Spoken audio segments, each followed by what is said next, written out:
Hi friends, I'm Jeffy G. Earlier this week, Apple released an update for Logic. It's update 11.2. And it's free, just like all the updates are for Logic. This one contains some really good features that elevate Logic to being its dominant position in the DAW marketplace. Now there's a lot of videos on YouTube that are tutorials on how to use those new features. But I wanted to go one step further. What I'm adding is some perspective and advice on how those new features might affect your use of Logic, both in recording and in songwriting. I think the most powerful enhancement in 11.2 have been made to the stem splitting. If you right-click on a region, go under Process, and open the stem splitter, you now have 6 opportunities to split that original audio. In version 11, there were 4 options. It did not include the guitar and the piano option. All the melodic content would come together under this group Other, and you'd get 4 individual stems. And it worked pretty well. In fact, it worked so well that although I'd used many third-party stem splitting programs and had quite a bit of experience with that, once Logic 11 came out, I started using the built-in Logic capabilities, and I've been using them ever since. Just to walk you through a quick example, here's an original song that I've dragged in as an MP3 file.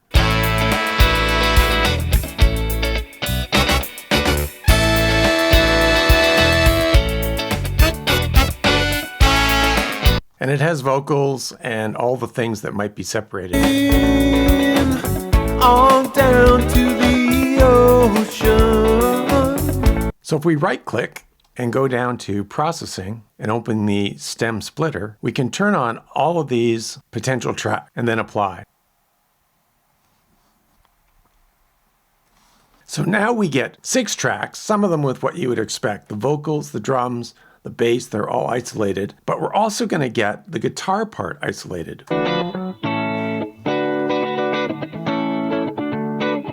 And if we listen down to the other part,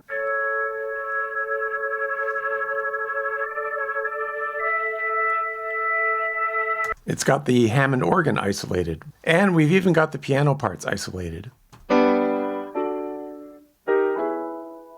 So there's a lot better definition of the individual parts just by starting with an MP3 or WAV file.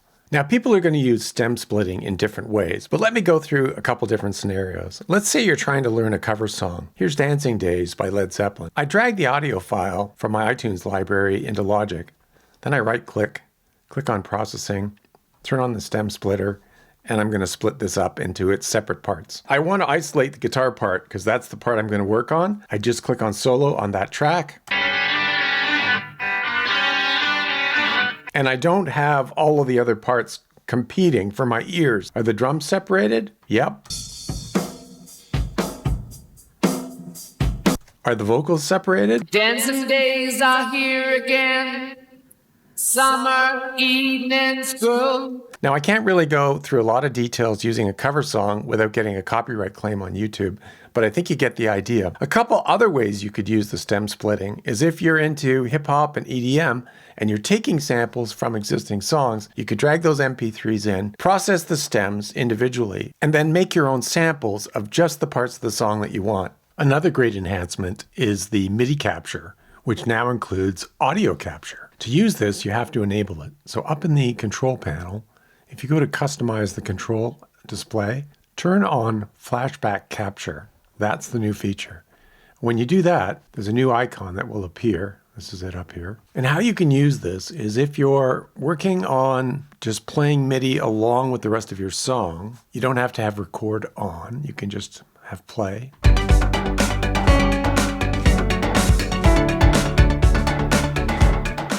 So I was playing along with the rest of the song, and now if I click on the MIDI capture button, it's going to plug that MIDI into the track that I played on, even though I didn't have record on.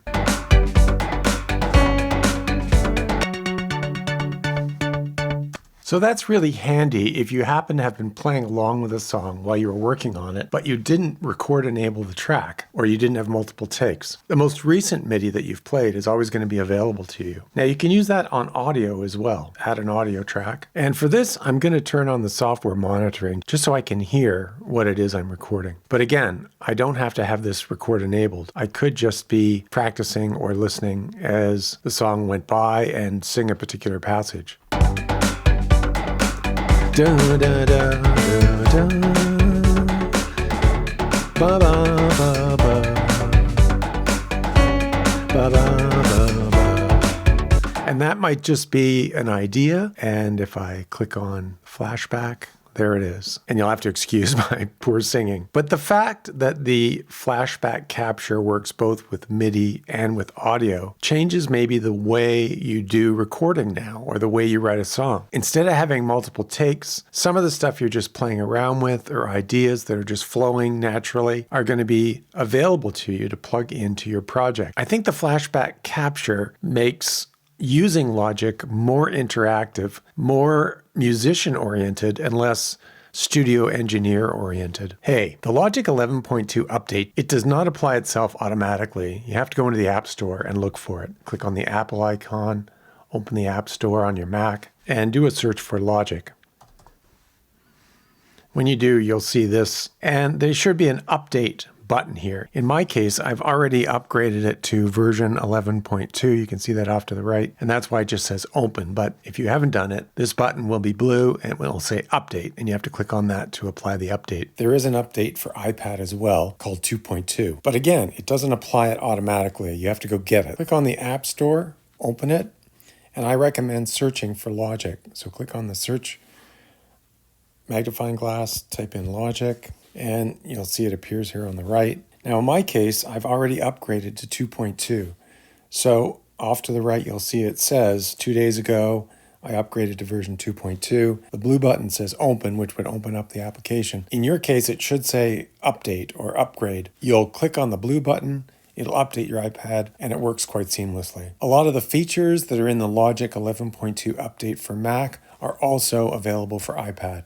Another useful feature is the long faders. You open the mixer, and if you go under View, you can turn on long faders, and this will give you more precision and room in your mix. A lot of people find this just easier on the eyes. Even on the right, you can turn on long faders. What you find is that a lot more people are doing mixing in the box or on their computer as opposed to a physical mixer. So having the long faders gives them greater precision and control, as I mentioned. For me, I actually don't do a lot of mixing that needs to be precise when I'm creating songs or recording somebody. But once I've got a song finished, I'm likely to use a control surface and the tactical feel of physical faders.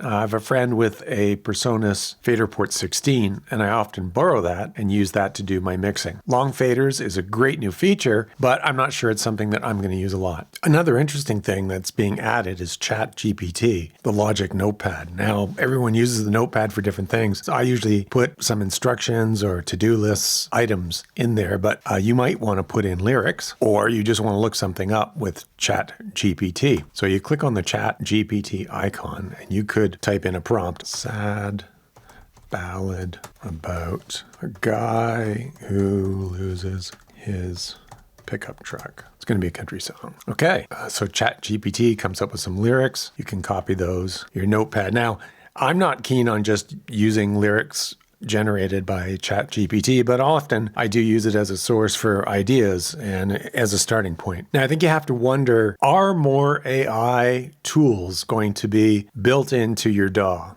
And what can they provide beyond plugins that use AI? And I think having ChatGPT is kind of a bit of an experiment here, and we'll see how many people use it or find it useful. Now, there's a lot more features included in this update. There's improvements to the Dolby Atmos. There's a great new ability to search and find tracks, which is kind of an enhancement to a feature that was already there for looking for plugins. And then there's a long list in the release notes of bug fixes and minor improvements. But one thing you shouldn't overlook is that Apple has released 3 sound packs at the exact same time as this update. Now, they're not really related because Apple releases new loop packs and producer packs randomly throughout the year. But if you're not using them, you're really foregoing a great opportunity. They're free and you can download them. It's easy to add to your Apple content, and even if you're not the kind of person that uses loops and samples, there's stuff you might use to embellish your songwriting. So I'd recommend that you go get those. Why not? I hope you found this video interesting and insightful, and if you did, click on the like button, consider subscribing to the channel, and leave comments. I always respond to everybody who has a comment or question. Thanks for watching.